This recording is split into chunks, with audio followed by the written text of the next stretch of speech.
Hello guys, welcome back to the channel. Today we will discuss section 4 of SOGA, means Sales of Goods Act.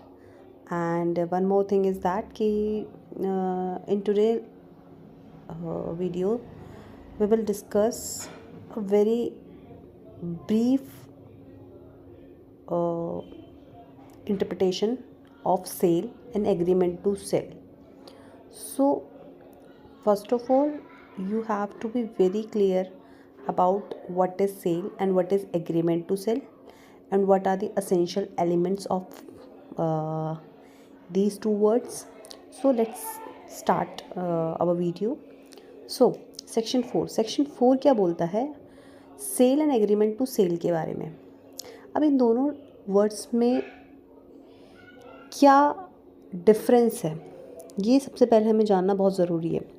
See, a contract of sale of good is a contract whereby the seller transfer or agree to transfer the property in goods to the buyer for a price. They may be a contract of sale between one part owner and another. इसका मतलब ये है, कोई भी cell जो contract of cell है goods की, किसकी?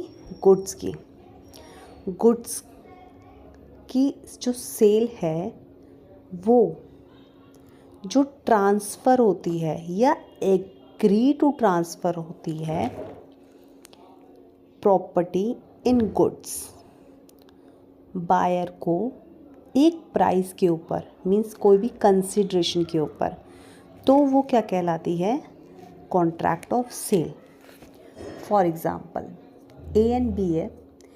ए शॉपकीपर है एंड बी आए उनकी शॉप पे और उन्होंने बोला कि मुझे फ्रिज चाहिए एंड मुझे यही वाला फ्रिज चाहिए, एक पर्टिकुलर फ्रिज चाहिए. और उन्होंने आपस में, ए ने बोला ठीक है, I am ready to give you, but इसका प्राइस 5000 है. तो बी ने बोला okay, I am ready. Then in this case जो ए है, ए ने बी को वो फ्रिज दे दिया और बी ने 5000 रुपीज़ ए को दे दिए. तो यही चीज़ आपकी सेल मानी जाएगी. इसी को हम सेल कहते हैं. इसके अंदर सेक्शन 4 सबसेक्शन 1 के अंदर क्या लिखा है? अ कॉन्ट्रैक्ट ऑफ से जो कॉन्ट्रैक्ट ऑफ सेल है गुड्स की, मतलब इसके अंदर यही लिखा है कि जो सेलर है या तो ट्रांसफ़र कर दे उसी टाइम या एग्री हो जाए इन द फ्यूचर इवेंट, मतलब वो फ्यूचर में देने के लिए रेडी हो जाए एक प्राइस के ऊपर उस प्रॉपर्टी को, गुड्स की, तो वो सेल कहलाएगी. एंड इसमें की फैक्टर क्या है? इसमें ट्रांसफ़र और एग्री टू बी ट्रांसफ़र है. अब सपोज मानिए ए ने बोला ठीक है, I will give you this fridge, but मैं ना आपको 4 दिन बाद दूंगा. तो बी ने बोला ठीक है, मैं आपको ये पेमेंट कर देता हूँ, आप 4 दिन बाद भिजवा देना. तो ये भी सेल कहलाएगी. ओके. अब हम सेकंड बात करते हैं. अ कॉन्ट्रैक्ट ऑफ सेल में भी एब्सोल्यूट और कंडीशनल. देखो, या तो सेल एब्सोल्यूट हो जाएगी, मीन्स अभी पर्सन गया और उसने पैसे दिए और उसने सामान दे दिया, एब्सोल्यूट हो गई सेल. या तो कुछ कंडीशंस के ऊपर उसने बोला आप 4 दिन बाद आना, और उसने कुछ कंडीशन रख दी. तो जब कंडीशन आ जाएगी तो या तो वो एब्सोल्यूट हो जाएगी, वहीं की वहीं वो सेल हो जाएगी, या तो वो कुछ टाइम के बाद कुछ कंडीशन रखेंगे और उन्होंने आपस में म्यूचुअल अंडरस्टैंडिंग में उन्होंने कॉन्ट्रैक्ट ऑफ सेल कर लिया, तो कॉन्ट्रैक्ट कर ले तो वो सेल ही मानी जाएगी. अब सेक्शन 4 सबसेक्शन 3 की बात करते हैं. इसके अंदर बेसिकली 4 सबसेक्शंस हैं. बस हम फर्स्ट सेकंड हमने पढ़ लिया, थर्ड की बात कर रहे हैं हम. Where under the contract of, मतलब जो थर्ड में लिखा है वो क्या लिखा है? कॉन्ट्रैक्ट ऑफ सेल, जो प्रॉपर्टी है वो ट्रांसफ़र होती है सेलर टू द बायर. ठीक है, तो कॉन्ट्रैक्ट क्या कहलाता है? सेल. मगर अगर transfer of property in goods is to be take place in future time or subject to some condition thereafter to the fulfill the contract is called an agreement to sell. Means suppose मानिए कि cell तभी कहलाएगी जब उसके अंदर contract जो होता है, सेल तभी कहलाती है एक पर्सन ने सामान दिया, दूसरे पर्सन ने पैसे दिए, तो हो गया डन सेल। बट हमने क्या पढ़ा था अभी कि ए ने बोला मैं फ्यूचर 3 दिन बाद आपको दे दूँगा सामान, कुछ कंडीशन रख दी, तो उधर क्या बोलेंगे उसको, एग्रीमेंट टू सेल। जब तक वो सामान उसके पास पहुंच नहीं जाएगा उसको एग्रीमेंट टू, उससे पहले वो एग्रीमेंट टू सेल ही रहेगा, सेल नहीं होगा।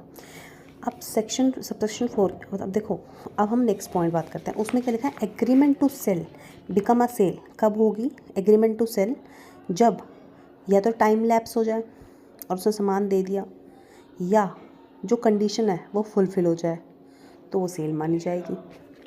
ठीक है, अब इसके कुछ फीचर्स देख लेते हैं। इसके फीचर्स क्या है, बायलैटरल कॉन्ट्रैक्ट मीन्स कॉन्ट्रैक्ट के अंदर